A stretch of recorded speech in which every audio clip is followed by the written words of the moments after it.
राधे राधे, जय श्री कृष्णा। मैं सीमा सिंह आप सभी को सादर प्रणाम करती हूँ। आज हम अधिक सावन मास की पूर्णिमा की व्रत कथा सुनेंगे। अगर आप हर महीने की पूर्णिमा का व्रत करते हैं तो आपको व्रत और पूजन के साथ में कहानी भी सुननी चाहिए। आइए अब हम सावन अधिक मास की पूर्णिमा की व्रत कथा सुनते हैं। पूर्व काल की बात है। महिरथ नाम का एक प्रतापी राजा था। उन्हें अपने पूर्व जन्म के पुण्य प्रताप से प्रचुर संपत्ति, सुख, वैभव प्राप्त हुआ था।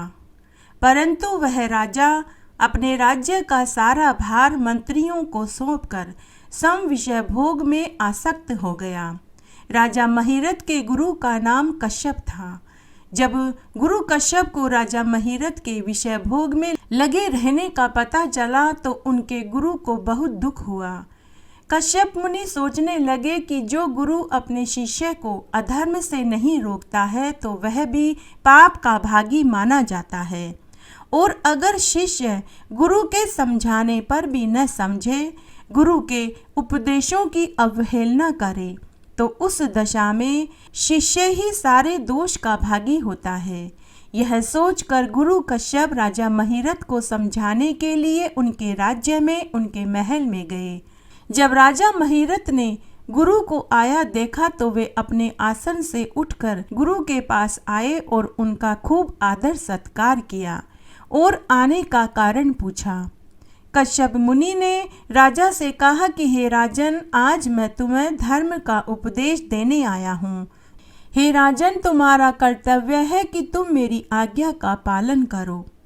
जो राजा अपने गुरु की आज्ञा का पालन करते हैं उनकी आयु, लक्ष्मी, कीर्ति बढ़ती है।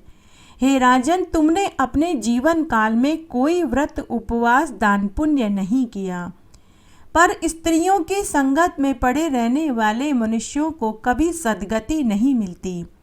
हे राजन, एकमात्र धर्म ही सबसे महान और श्रेष्ठ है। धर्म ही यहाँ और मरने के बाद परलोक में साथ देता है।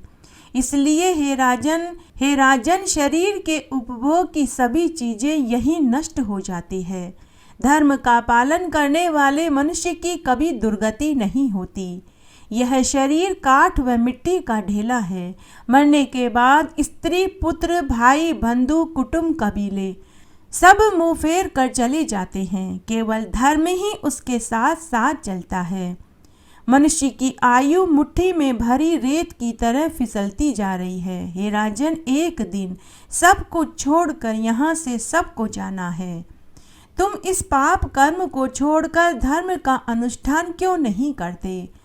मरने के बाद हर किसी को उस दुर्गम पथ पर अकेले ही जाना है, जहाँ न ठहरने का स्थान है, न खाने को रोटी मिलती है, न पीने को पानी मिलता है, न पहनने को कपड़े मिलते हैं और न ही राह दिखाने को कोई गुरु मिलता है। हे राजन, मरने के बाद तुम्हारा यह सारा वैभव यहीं छूट जाएगा। केवल तुम्हारे साथ तुम्हारे पुण्य और तुम्हारा धर्म ही तुम्हारे पीछे पीछे परलोक तक जाएगा। आज तुम जिस बेटे, बेटी और पत्नी के लिए इतना सब कुछ कर रहे हो, यही बेटा एक दिन तुम्हारी मृत्यु पर तुम्हें अग्नि देगा। अतः हे राजन, तुम विवेक और बुद्धि से काम लो, आलस्य का त्याग करो, धर्म का अनुष्ठान करो। हे राजन, आज सिर्फ मैं तुम्हें धर्म और हित की बात कहने ही आया हूँ। हे राजन, एक बात तुम ध्यान से सुनो। जिस दिन से मैंने तुम्हें अपना शिष्य बनाया और तुमने मुझे अपना गुरु बनाया, उसी क्षण से मैं तुम्हारे अच्छे और बुरे कर्मों का भागीदार हो गया हूँ। हे राजन, तुम अधिक मास का पालन करो। पुरुषोत्तम मास श्री हरि का उत्तम मास है। इस मास में स्नान, दान, व्रत करने का फल उसी क्षण प्राप्त हो जाता है। कितना ही बड़ा घोर पापी क्यों न हो, अगर वह भी पुरुषोत्तम मास में स्नान, दान, पुण्य करता है तो उसे भी वैकुंठ धाम की प्राप्ति होती है। इसलिए हे राजन, जैसे सूर्य अंधकार का नाश करता है, वैसे ही पुरुषोत्तम मास जीवन भर के सभी पापों का नाश कर देता है। इसलिए तुम अधिक मास का पालन करो। जो मनुष्य पुरुषोत्तम मास के धर्मों का पालन श्रद्धा और सच्ची लगन से करते हैं, वे जन्म भर के पापों को त्याग कर मरने के बाद परम धाम को ही जाते हैं। हे राजन, जिस प्रकार काटने छानने से जो बाजरा और चावल की भूसी अलग हो जाती है, मांजने से पीतल और तांबे के बर्तन चमकने लगते हैं, उसी प्रकार से पुरुषोत्तम धर्म का पालन करने से उस मनुष्य के भाग्य का उदय हो जाता है, उसके जीवन भर का मेल धुल जाता है, अंतःकरण साफ हो जाता है। तब राजा महिरथ कश्यप मुनि से बोले कि हे गुरुदेव, आज आपने मुझे धर्म का अमृत पान कराया। मैं अपने कर्म से भटक गया था, आपने आज मुझे सद्बुद्धि प्रदान करी। हे गुरुवर, आज मैं धन्य हो गया। आपके धर्म उपदेश को सुनकर मेरा अवश्य कल्याण होगा। आपने मुझे मेरे कर्तव्यों का बोध कराया। हे गुरुवर, पूर्व जन्म में जरूर मैंने कोई पुण्य कर्म किए होंगे जिससे मुझे आप जैसे गुरु की संगति प्राप्त हुई। हे गुरुवर, आपके चरणों की धूलि को पाकर आज मैं कृतकृत्य हो गया। हे गुरुवर, अब आपके सानिध्य में रहकर ही मैं पुरुषोत्तम मास के धर्मों का पालन करूंगा। फिर उस राजा ने मुनि कश्यप के बताए अनुसार पुरुषोत्तम मास के धर्मों का पालन किया। पुरुषोत्तम मास में स्नान, व्रत और दान पुण्य किया। इस तरह समय बीतने लगा। तब एक दिन राजा के ऊपर काल की दृष्टि पड़ी। उस दिन राजा महिरथ ने अधिक मदिरा का पान किया, जिससे उनकी मृत्यु हो गई। तब राजा को लेने के लिए विष्णुदूत व यमदूत दोनों पहुँचे। तब विष्णुदूतों ने यमदूतों को डांटते हुए कहा कि अरे मूर्खों, यह राजा तो बड़ा ही धर्मात्मा पुरुष है। यह नरक का नहीं बल्कि स्वर्ग का अधिकारी है। तब विष्णुदूत राजा को विमान में बैठाकर भगवान विष्णु की आज्ञा से नरकों को दिखाते हुए ले जा रहे थे। राजा महिरथ ने देखा कि परलोक में नारकीय जीव बहुत पीड़ा उठा रहे थे। कोई गरम तेल के कड़ाह में पड़ा छटपटा रहा था, तो कोई फांसी पर उल्टा लटका हुआ था। किसी को आरे से चीरा जा रहा था, तो किसी को कोड़ों से मारा जा रहा था। कुछ एक लोग अंधे कुएं में पड़े थे, जिन्हें जहरीले कीट सर्प काट रहे थे। कुछ लोग भूख और प्यास से चीख चिल्ला रहे थे। किन्हीं को जहरीले कांटे चुभोए जा रहे थे, तो किन्हीं को मूसलों से उनका सिर फोड़ा जा रहा था। किन्हीं को लोहे की शिलाओं के नीचे दबाया जा रहा था। सभी नारकीय जीव बुरी तरह से चीख चिल्ला रहे थे। उनके दुख दर्द को जब राजा महिरथ ने देखा, तो उसे असहनीय पीड़ा होने लगी। राजा महिरथ ने विष्णुदूतों से पूछा कि हे विष्णुदूतों, ये नारकीय जीव इतने दुख और कष्ट क्यों उठा रहे हैं? इन्होंने अपने जीवन काल में ऐसा क्या पाप किया जिसकी उन्हें यह सजा मिल रही है?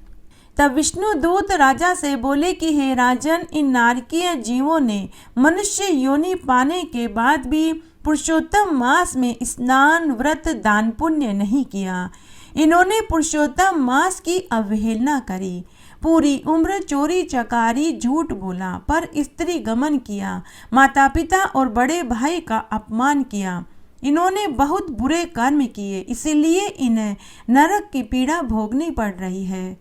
तब राजा महिरथ ने विष्णुदूतों से पूछा कि हे देवदूतों, अगर मैंने पुण्य कर्म किए हैं, तो फिर मुझे नारकीय जीवों के दुखों को दिखाने का क्या मतलब है? तब विष्णुदूत बोले कि हे राजन, तुम्हारा मन कई बरस तक काम के अधीन रहा, इसीलिए भगवान विष्णु की आज्ञा से तुम्हें नारकीय जीवों की पीड़ा दिखाना आवश्यक था। परंतु फिर बाद में कश्यप मुनि के कहने से तुमने पुरुषोत्तम मास में स्नान, व्रत और दान पुण्य किया। इससे तुम्हारे जीवन भर के सारे पाप धुल गए और तुम्हारा शरीर पावन और पवित्र हो गया, इसलिए तुम वैकुंठ के अधिकारी बन गए हो। अभी विष्णुदूतों ने अपनी बात खत्म ही करी थी कि नारकीय जीव एकदम से शांत हो गए। उनका चीखना चिल्लाना भी रुक गया। यह देखकर राजा महिरथ को महान आश्चर्य हुआ। राजा महिरथ ने विष्णुदूतों से पूछा कि हे देवदूतों, ये सभी नारकीय जीव अचानक से शांत होकर क्यों खड़े हो गए? इनको देखकर ऐसा लगता है जैसे इनके सब दुख दर्द खत्म हो गए हैं। इसका क्या रहस्य है? मैं ये जानना चाहता हूँ। तब विष्णु दूतों ने कहा कि हे राजन, तुमने पुरुषोत्तम मास में स्नान, व्रत, जप, तप, दान किया, जिससे तुम पावन और पवित्र हो गए। तुमसे छूकर बहने वाली वायु का स्पर्श पाकर ये नारकीय जीव कुछ क्षण के लिए सुखी हो गए हैं। इन्हें नारकीय पीड़ा का दुख भी अनुभव नहीं हो रहा। इसलिए इन सभी नारकीय जीवों ने चिल्लाना करहाना छोड़कर तुम्हारे दर्शन के लिए उतावले हो रहे हैं। हे राजन, भगवान के नाम का उच्चारण और दर्शन मात्र से ही सुख प्राप्त होता है। यह सुनकर राजा का हृदय दया से भर गया। वह राजा विष्णुदूतों से बोला कि हे देवदूतों, यदि मेरे शरीर को छूकर बहने वाली वायु के स्पर्श मात्र से ये नारकीय जीव सुख का अनुभव कर रहे हैं, तो फिर मैं बैकुंठ में नहीं जाना चाहता, मैं यहीं नरक में रहना चाहता हूँ। तब विष्णु दूत राजा से बोले कि हे राजन, अब आप भगवान के धाम को चलिए, अब हम आपको बैकुंठ में लेकर चलेंगे। तब राजा ने कहा कि हे देवदूतों, साधु पुरुष का कर्तव्य है कि कष्ट में पड़े हुए लोगों का उद्धार करें, इसलिए अब मैं इन नारकीय जीवों का उद्धार करूंगा। हे देवदूतों, इन नारकीय जीवों को इस हालत में छोड़कर मैं स्वर्ग में नहीं जाऊंगा। मेरे गुरु कश्यप ने मुझे पुरुषोत्तम मास के धर्म का पालन करवाया।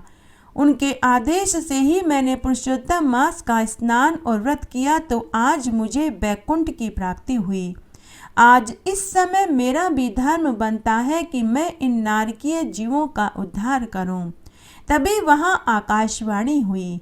आकाशवाणी ने राजा से कहा कि हे राजन, तुम अपने पुरुषोत्तम मास की पूर्णिमा का पुण्य फल इन नारकीय जीवों को संकल्प भर कर छोड़ दो।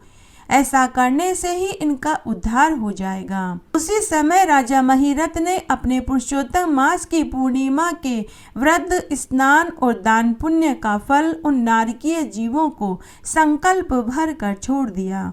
उसी समय सभी नारकीय जीव अपनी पुरानी देह को छोड़कर दिव्य देह धारण करके राजा महिरथ को प्रणाम कर परिक्रमा कर उनकी प्रशंसा करते हुए विशेष विमान में बैठकर स्वर्ग में चले गए। इस दान को करने से राजा महिरथ देवताओं द्वारा वंदनीय और पूजनीय होकर बैकुंठ धाम को चले गए, और ऐसा दुर्लभ पद उन्हें प्राप्त हुआ जो बड़े बड़े साधु महात्माओं को भी प्राप्त नहीं होता। जो मनुष्य पुरुषोत्तम मास के इस महात्म्य को सुनते, पढ़ते और सुनाते हैं, वे धन, यश, आयु, पुत्र, सुख संपत्ति से युक्त होकर इस संसार के समस्त सुखों को भोग कर दसों दिशाओं में कीर्ति को पाते हैं। इस तरह आज हमने सावन अधिक मास की पूर्णिमा की व्रत कथा सुनी। आशा करती हूँ यह आपको जरूर पसंद आएगी। मेरे साथ बने रहने के लिए आपका धन्यवाद। आगे आने वाली कथा कहानी के लिए भी आप इसी तरह मेरे साथ बने रहें। धन्यवाद।